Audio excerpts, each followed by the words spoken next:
आइए सुनते हैं अंतोन चेखव की कहानी। कहानी का शीर्षक है कमज़ोर। कहानी का हिंदी अनुवाद किया है अनिल जन्मेजय जी ने। हाल ही में मैंने अपने बच्चों की अध्यापिका यूलिया वसिलेवना को दफ्तर में बुलाया। मुझे उनसे उनके वेतन का हिसाब किताब करना था। मैंने उनसे कहा, आइए आइए बैठिए, ज़रा हिसाब कर लें। आपको पैसों की ज़रूरत होगी, पर आप इतनी संकोची है कि ज़रूरत होने पर भी आप खुद पैसे नहीं मांगेंगी। खैर, हमने तय किया था कि हर महीने आपको 30 रूबल दिए जाएंगे। 40 नहीं 30 ही तय हुए थे। मेरे पास लिखा हुआ है। वैसे तो मैं हमेशा अध्यापकों को 30 रूबल ही देता हूँ। आपको हमारे यहाँ काम करते हुए 2 महीने हो चुके हैं। 2 महीने और 5 दिन हुए हैं। नहीं, 2 महीने से ज़्यादा नहीं, बस 2 ही महीने हुए हैं। यह भी मैंने नोट कर रखा है। तो इस तरह मुझे आपको कुल 60 रूबल देने हैं। लेकिन इन 2 महीनों में कुल 9 इतवार पड़े हैं। आप इतवार को तो कोल्या को पढ़ाती नहीं हैं, सिर्फ थोड़ी देर उसके साथ घूमती हैं। इसके अलावा 3 छुट्टियां त्योहार की भी पड़ी है। यूलिया वसिलेवना का चेहरा आक्रोश से लाल हो उठा था, लेकिन उन्होंने कुछ नहीं कहा और अपने घाघरे की सलवटें ठीक करती रही। 3 त्योहार की छुट्टियों को मिलाकर 12 दिन हुए। इसका मतलब आपकी तनख्वाह में से 12 रूबल कम हो गए।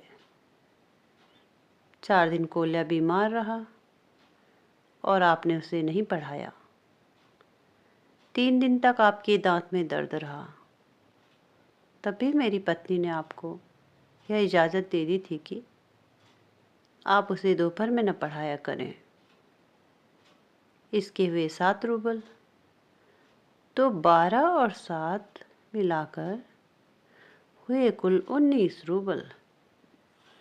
अगर 60 रूबल में से 19 रूबल निकाल दिए जाएं, तो आपके बचे कुल 41 रूबल।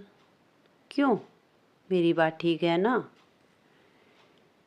यूलिया वसिलेवना की दोनों आंखों के कोरों पर आंसू चमकने लगे थे। उनका चेहरा कांपने लगा था। घबराहट में उन्हें खांसी आ गई और वो रुमाल से अपनी नाक साफ करने लगी, पर उन्होंने कोई आपत्ति नहीं की। नए साल के समारोह में आपने एक कपलेट भी तोड़ दिया था। 2 रूबल उनके भी जोड़िए। प्याला तो बहुत ही महंगा था, बाप दादा के ज़माने का था, लेकिन चलिए छोड़ देता हूँ। आखिर नुकसान तो हो ही जाता है। बहुत कुछ गंवाया है, एक प्याला और सही।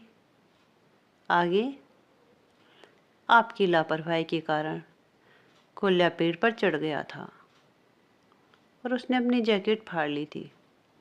10 रूबल उसके। फिर आपकी लापरवाही के कारण ही नौकरानी वारिया के जूते लेकर भाग गई। आपको सब चीज़ों का ख्याल रखना चाहिए। आखिर आपको इसी काम के लिए रखा गया है। जूतों के भी 5 रूबल लगाइए। और 10 जनवरी को आपने मुझसे 10 रूबल उधार लिए थे। नहीं, मैंने आपसे कुछ नहीं लिया, यूलिया वसिलेवना ने फुसफुसाकर कहा। लेकिन मैंने यह नोट कर रखा है। चलिए चलिए ठीक है, कुल 27 रूबल हुए। 41 में से 27 घटाइए, बाकी बचे 14। उनकी दोनों आंखें आंसुओं से भर गई थी। उनकी सुंदर और लंबी नाक पर पसीने की बूंदें झलकने लगी थी। बेचारी लड़की। मैंने सिर्फ एक ही बार पैसे लिए थे, उन्होंने कांपती हुई आवाज़ में कहा। आपकी पत्नी से मैंने 3 रूबल लिए थे, इसके अलावा कभी कुछ नहीं लिया। अच्छा, अरे यह तो मेरे पास लिखा हुआ ही नहीं है। तो 14 में से 3 और घटा दीजिए, बाकी बचे 11। लीजिए, ये रहे आपके पैसे। 3, 3, 3, 1 और 1 उठा लीजिए।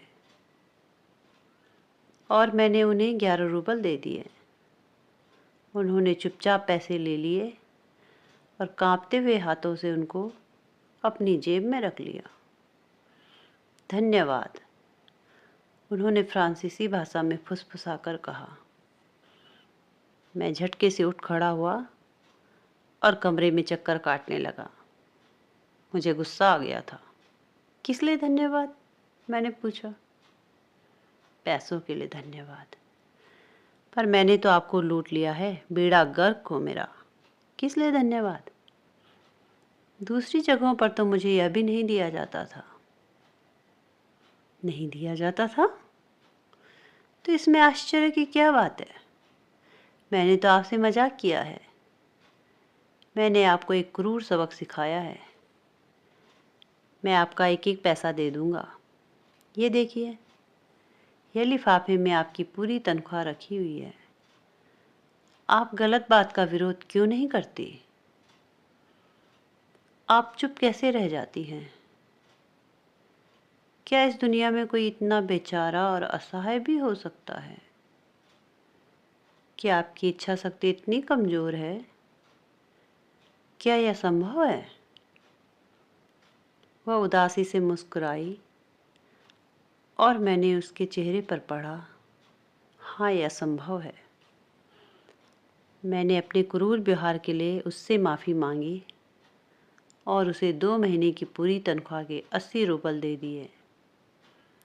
वह आश्चर्यचकित हो उठी और बेहद संकोच के साथ मेरा आभार प्रकट करने लगी। फिर वो कमरे से बाहर चली गई और मैं सोचने लगा कि इस दुनिया में ताकतवर बनना बहुत आसान बात है।